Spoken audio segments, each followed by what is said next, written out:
અમરેલી લોકસભાના કોંગ્રેસના ઉમેદવાર જેનીબેન ઠુમ્મરનું ફોર્મ રદ કરવાનો મામલો ભાજપના લીગલ સેલ દ્વારા જેની ઠુમ્મરે સોગંદનામામાં ખોટી વિગતો દર્શાવી હોવાના આક્ષેપ 4 વાગે ડમી ઉમેદવાર વીરજી ઠુમ્મરે ઉમેદવાર જેની ઠુમ્મરને વેચી નાખેલ મિલકતનું એનેક્સ રજૂ કર્યું હતું। હાર ભાળી ગયેલ ભાજપ દ્વારા સત્તાના જોરે ફોર્મ રદ કરવાનું પ્રેશર કરવામાં આવે છે તેવું વીરજી ઠુમ્મરે જણાવ્યું હતું। ચિત્તલ રોડ ઉપર દુકાન વેચી એનો એનેક્સ અને દસ્તાવેજ રજૂ કર્યો હતો તો ડમી ઉમેદવારનો પણ ભાજપ વિરોધ કરે છે।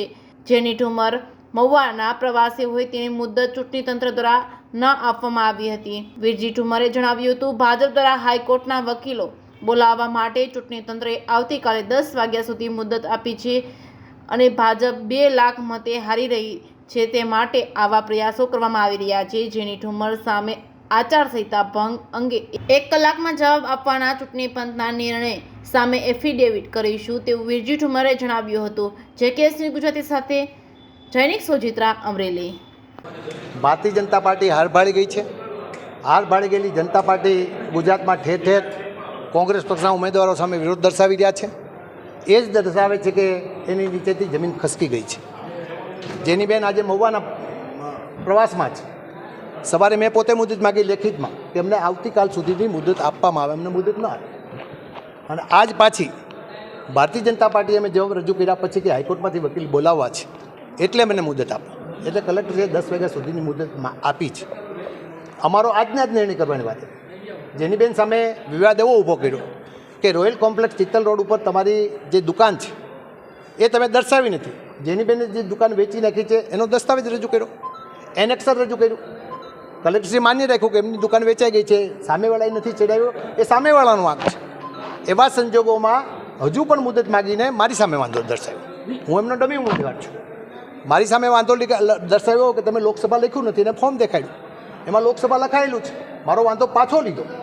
એટલે કલેક્ટરશ્રીએ મને કહ્યું કે તમારા ફોર્મ આવે વાંધો છે, હું હવે સ્વીકારતો નથી, ફરી પાછો વાંધો લેવા માટે એની પાસે મુદત માગવામાં આવે છે। મારી પાસે રેકર્ડ છે કે હાલનો ઉમેદવાર ભારતીય જનતા પાર્ટીનો પોતે જીન ચલાવતા હતા, 8 કરોડ રૂપિયામાં એ જીનમાં એમની સામે જીનની હરાજી કરવા માટે બેંક ઓફ બરોડાએ કબજો લેવા માટેની વાત કરી। બેંક ઓફ બરોડાને કબજો લેવાને બદલે 8 કરોડનું જીન 4 કરોડમાં સેટલ થવા માટે કલેક્ટરે કબજો ન આપ્યો અને એને બીજા કોઈને વેચવા માટેની તક આપી। આ ભારતીય જનતા પાર્ટીની એવી બાબત છે કે તમારે લોકોના પૈસા ડૂબાડી દેવા છે।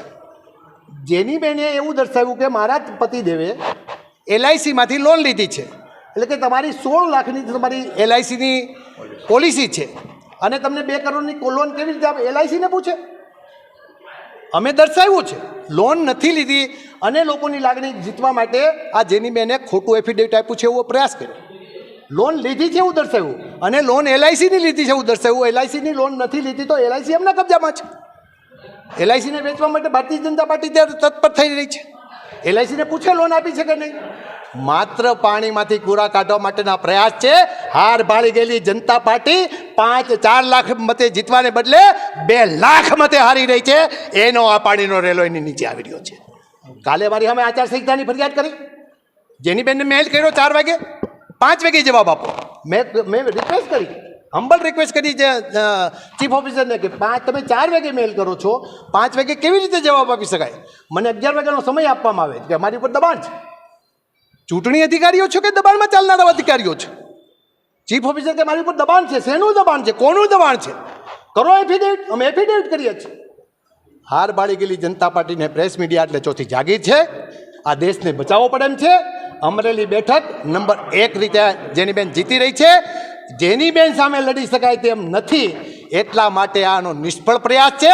હું તો કુદરતને મા ખોડને પ્રાર્થના કરું છું, ભવાનીના આંગણા જે જેની બેન પ્રચાર કરી રહ્યા છે, ટોળાને ટોળા વળી રહ્યા છે, એ ટોળા એનાથી જોવાતા નથી, એના કારણે એ રદ કરવા માટેનો એનો પ્રયાસ એ નિષ્ફળ બનવાનો મને વિશ્વાસ છે। શુક્લ, કન્વીનર લીગલ સેલ, અમરેલી જિલ્લા ભારતીય જનતા પાર્ટી। આજરોજ લોકસભાના બંને ઉમેદવારોના ફોર્મ ચકાસણી સમયે આજરોજ સવારના 11 વાગે નામદાર કલેક્ટર સાહેબ દ્વારા બોલાવવામાં આવેલ હતા અને આ ફોર્મ ચકાસણી સમયે કોંગ્રેસના જેનીબેન ઠુમ્મર દ્વારા આ વિગતો સોગંદનામામાં જે મિલકતની વિગતો હોય તે મિલકતો જેનીબેને છુપાવીને સોગંદનામું રજૂ કરવામાં આવેલ છે, તેમજ તેમના પતિ દ્વારા માણસા મુકામે બેંક ઓફ બરોડામાં 13,05,000 જેવી રકમની લોન લીધેલ હોવા છતાં તેમના સોગંદનામામાં કોઈ હકીકત જણાવતા ન હોય, તેમજ તેમના પતિ પાસેથી તેમજ તેમના પિતા વિરજીભાઈ ઠુમર પાસેથી તેમજ નીલાબેન ઠુમર પાસેથી 24 લાખ રૂપિયા જેટલી માતબાર રકમ લોન પેટે લીધેલ હોય, તે લોન તેમના પતિ દ્વારા તેમની પત્નીને કેટલી લોન આપવી જોઈએ તે હકીકત ચૂંટણીના સોગંદનામામાં સ્પષ્ટપણે વિગત આપવી જરૂરી છે. આવી કોઈ વિગત જેનીબેન દ્વારા તેમના ફોર્મમાં કે સોગંદનામામાં રજૂ કરેલ નથી. તેથી અમારી લીગલ ટીમ દ્વારા તે સતીઓ જોવામાં આવતા અમે જેનીબેનનું ફોર્મ આ ગ્રાઉન્ડ ઉપર નામદાર સુપ્રીમ કોર્ટના જજમેન્ટ પ્રમાણે ફોર્મ રદ કરવા માટેની કાર્યવાહી કરવામાં આવેલ છે, જેમાં જેનીબેન દ્વારા અમારી અરજીના વાંધા જવાબ રજૂ કરવા માટે મુદત વાંધા જવાબ રજૂ કરતા હવેની સુનાવણી આવતીકાલે સવારના 10 વાગે ચૂંટણી અધિકારી શ્રી કલેક્ટર સાહેબ સમક્ષ રાખવામાં આવેલ છે. તો હાલના ફોર્મનું શું થશે એ આવતીકાલે જ ખબર પડશે. મારું નામ ભાવેશ જયંતિભાઈ રાગ છે. મારું ગામ મોટી કુકાવ છે. અપક્ષમાંથી હું મારું ફોર્મ રજૂ કરેલ છે, જે માન્ય છે. પણ એ જે ફેસલા કરે છે કે એના નિર્ણય આપણે કાલે આપીએ, પરમ દિવસે આપીએ, તો એ આજને આજ જ આપવા જોઈએ. જે રિજેક્ટ પાત્ર છે એ રિજેક્ટ જ થવા જોઈએ. મારું પણ કરી નાખો, રિજેક્ટ થતું હોય તો મારું પણ રિજેક્ટ કરી નાખો. પણ જેનું ચાલુ છે અને એને કાલ કોઈ કોર્ટમાંથી આવતા હોય એના વકીલો, એના આટલું કાલ ઉપર જવાનું હોય તો મારે પણ કામ છે, મારે પણ સુરત જવાનું છે. એટલે મારી દરખાસ્ત છે કે જે ફેસલો લેવાનો છે આજને આજ જ લેવો જોઈએ તમારે. એની દલીલ વિરજીભાઈએ દલીલ આપી હતી લેખિતમાં, તો એણે ના સ્વીકારી અને અત્યારે ભારતીય જનતા પાર્ટીએ આપી તો એ સ્વીકારી એણે કે એને કાલ જવા દીધું એને. તો એ તદ્દન ખોટું છે. એમ જે પણ નિર્ણય લેવો પડે તે આજને આજ જ લેવાનો છે. અમે બંને એની સાથે છીએ. સાથે એટલે કોઈ પક્ષ સાથે નથી, અમે અલગ ઉમેદવાર જ છીએ અપક્ષમાંથી. પણ જે ફેસલો અને જે પણ આવવું જોઈએ એ આજ જ આવવું જોઈએ. જે પક્ષ ફોર્મ છે રિજેક્ટ થવા જોઈએ, રિજેક્ટ જ થવા જોઈએ. એમાં પછી મારું ચેક કરવું હોય બીજી વાર તો પણ કરી શકો તમે. આજ રોજ અમે ફોર્મ ચકાસણી માટે કલેક્ટર ઓફિસમાં આવ્યા હતા.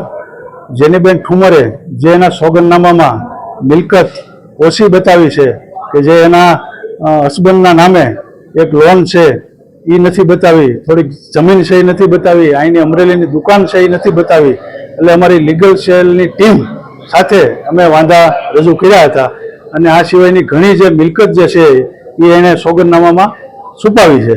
એના અમે લેખિતમાં કલેક્ટર સાહેબને ઓબ્ઝર્વરને વાંધા રજૂ કર્યા હતા અને અમારી વાત એણે સાંભળી છે. વાંધા અમે ચકાસ્યા છે અને વાંધા હકીકત છે.